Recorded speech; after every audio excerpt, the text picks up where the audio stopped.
Welcome to the Mobile Home Park Mastery Podcast, where you will learn how to identify, evaluate, negotiate, perform due diligence on, finance, turn around, and operate mobile home parks.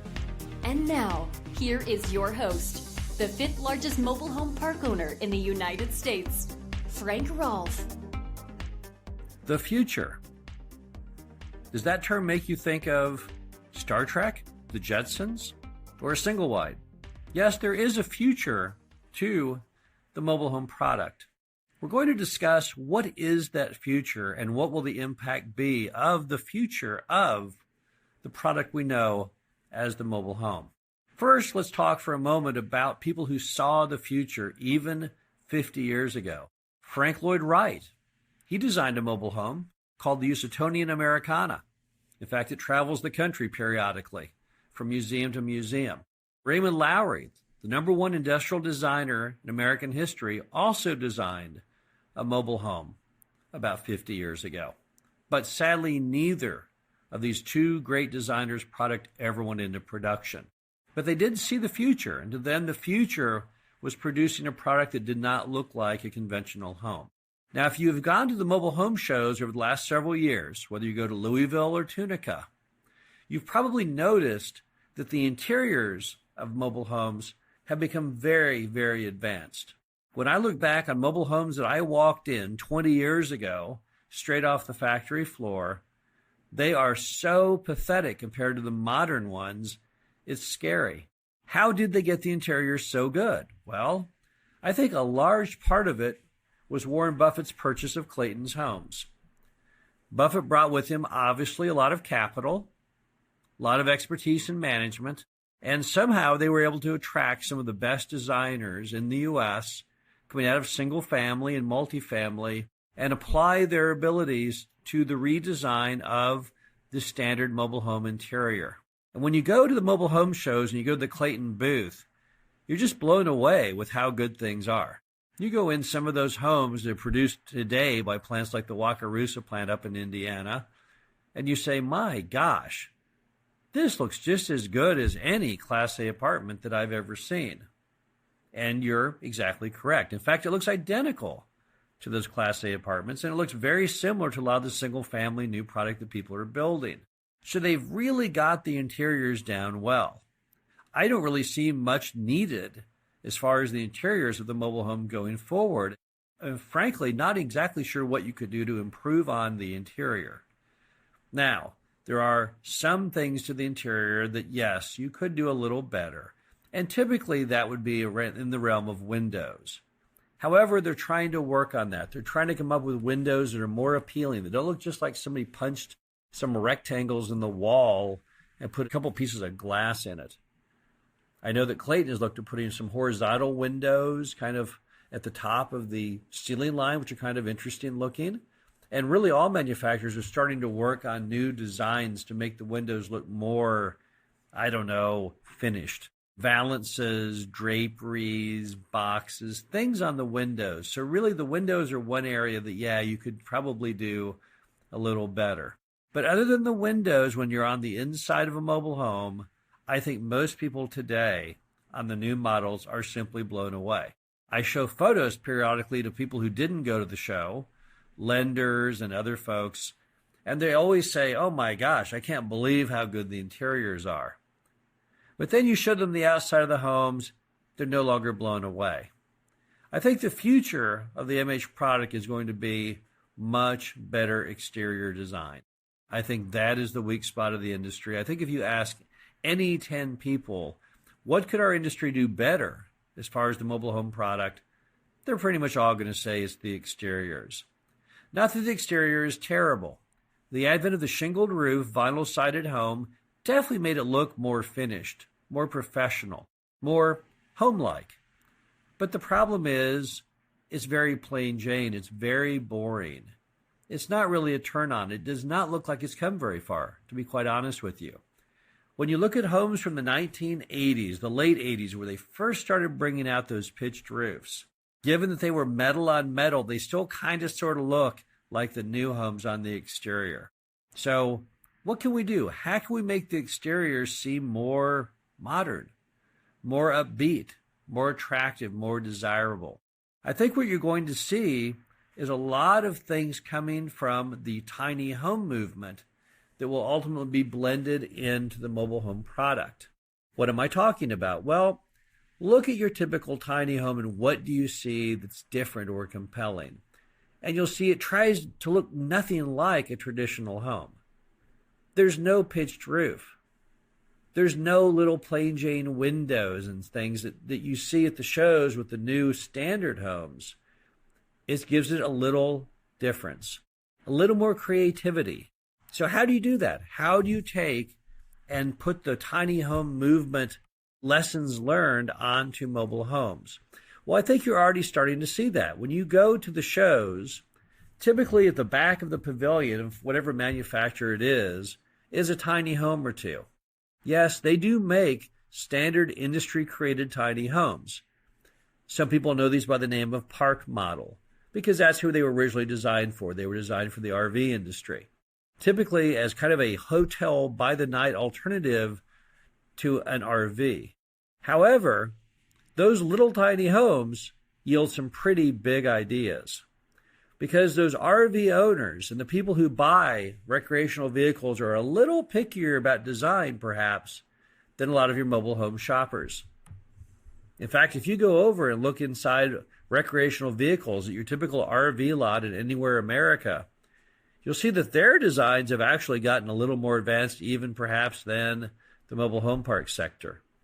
Why is that? Well, their price points are so much higher. A typical motorhome today can run $100,000, $200,000, all the way up to $1 million or $2 million. So you have a much more discriminating customer, somebody who really demands perfection for the price they're going to pay.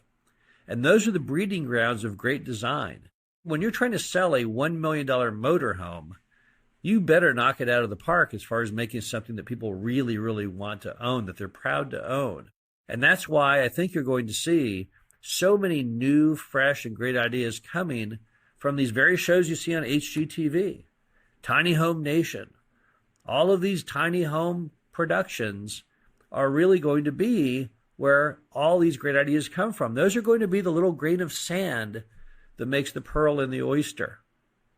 I was at the Tunica show and I went in the tiny homes, and those tiny homes are so much cooler and edgy looking than the mobile homes. It's crazy.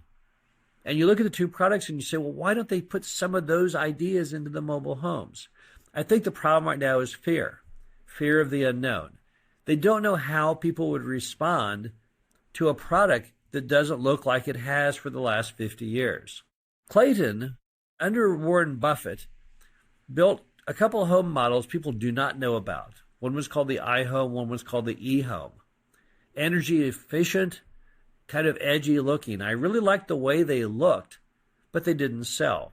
Probably because the price point was around $100,000, so it really was outside the box of what the typical mobile home customer would want to pay. But could we take some of those ideas and graft those on to the traditional mobile home as we know it as affordable housing? Is it possible that we could do that? Could we kind of find a new way to provide a product that's not only cheap, but extremely attractive on the outside? I think we can. I think you're going to see that. When you look at some of these designs, and probably my favorite design I've seen from the tiny home movement was a design in which they used the roof as an additional living space. How cool is that?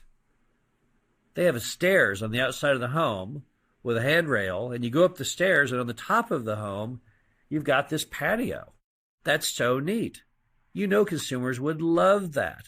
Buying 1,000 square foot mobile home with 1,000 square foot additional bonus space on top, that's pretty much something. And I think those are the kind of things you're going to see. Entirely new ideas, entirely new ways to use space, and entirely new looks that say, hey, I'm not a mobile home. I'm a completely different animal. I think consumers are going to love that concept. And I honestly believe you will see that in the years ahead. For all I know, you'll see it this coming year. I think the Louisville show's in February. And for all I know, that's going to pop up at the Louisville show.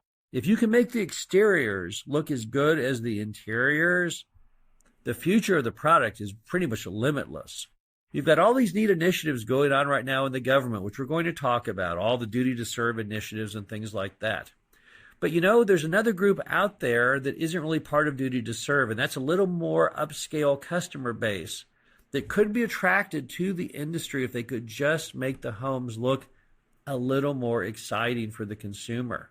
You'll find in a lot of mobile home parks in the U.S., particularly in urban areas where cost of housing is very high, Austin, San Francisco, those kind of markets, you'll see the customer is not what people think of when they think of a mobile home park resident. Someone with a higher income, higher educational status, a little more of a picky shopper. So what are they doing?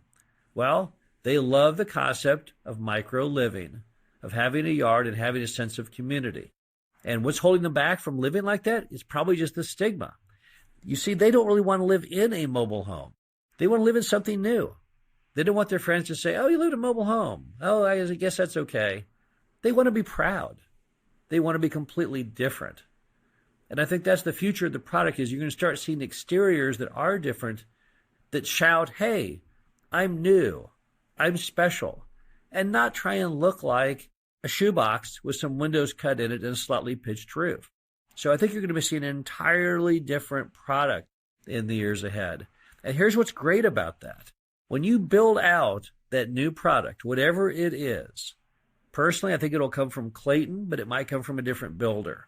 Something that's edgy and different that people say, wow, look at that.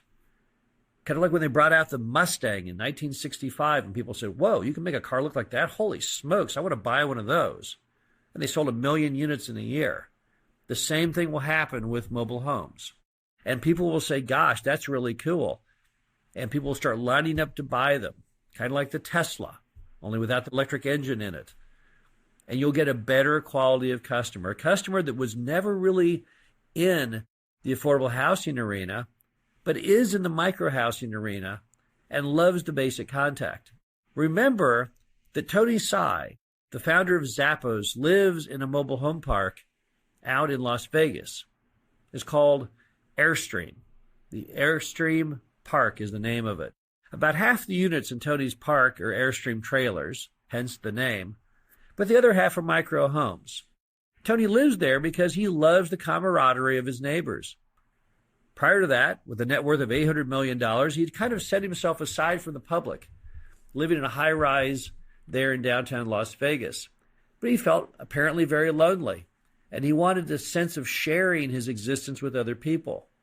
So he built Airstream Park in order to spend his time bonding and having a sense of community among people who were just like him, kind of younger, edgier adults, all trying to make a difference in society and start companies and do all those things that modern people want to do.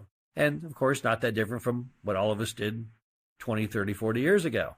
But I think to get this done, you've got to have a new product. I don't think Tony Tsai would have moved into that mobile home park if he'd simply filled it with regular old shingle-roofed, vinyl-sided mobile homes. Wouldn't have been attractive to him, wouldn't have been attractive to his customers. So if we can just embrace a new product that looks entirely different, we can tap into a market we've never tapped into in a long, long time. I say a long, long time because if you look back in the 50s, mobile home parks had a higher demographic profile than stick-built housing. For one brief moment in time, we led the pack. People who lived in mobile home parks had the highest incomes and the highest educational status of any group in America. Don't believe me? Look at it yourself. Look at the facts. Elvis, the king, lived in a mobile home park during the movie It Happened at the World's Fair in 1963, and again in the movie Speedway in 1968. And everybody in the film is driving a sports car as they drive around the mobile home park. I think we can see that again. I think we can get another new realm of invention in the appearance and the outward appearance of these homes, and we can attract a new customer base we haven't seen in half a century. Also, obviously, having these better customers will be great for park owners themselves. The higher demographic customer will be able to pay and will want to pay a higher rent. That's good for the owner. They'll also exhibit great pride of ownership. Again, good for the owner. In fact, I can't give you one negative connotation to having this higher demographic base than we currently have. Now, not all parks will attract that. Sure, that's a given. But there are a lot of parks out there in more urban areas that will. We own a mobile home park, not one, we own about 10, over in Urbana, Illinois, where the University of Illinois is located. Our mobile home parks are filled with regular, affordable housing folks. But one day, for all I know, some portion of those properties will be filled with students or faculty or people who just like the whole idea of tiny homes and micro living. But I think to get there, we've got to offer them more of what they want, a product that looks and feels different. So I think that's the key to the future of the mobile home park product is it's going to be coming up with something on the exterior side that's different. Again, the interiors, I have no problem with them at all. I think they look fantastic. I just wish we could get the exteriors to look as good, but I know that we will. I know that the tiny home movement will eventually have an impact on the way we look at these things from a design standpoint. And those designers will be able to come up with some radically great ideas. In fact, I wish they'd start off by looking back at those designs by Frank Lloyd Wright and Raymond Lowry. I thought they were really neat. I think it's kind of cool when you look at them to think what would have been had those gone into production. But yet it's not too late. Maybe we can bring those really neat designs back. And I think that the future of the industry, particularly the mobile home model, is very bullish because I believe if we can get the exteriors looking as good as the interiors, it will be an amazing product, an insanely great product, to quote Steve Jobs. And that will lead to new folks looking at buying these that have never thought about our industry ever before. Again, the future of the MH product, it's rosy if we can just get the outsides to look as good as the end. But I know that we can. Thank you for listening to the Mobile Home Park Mastery Podcast. Be sure to visit us at mhpmastery.com to subscribe to the show, read our show transcriptions, and access all of our great information on mobile home park investing.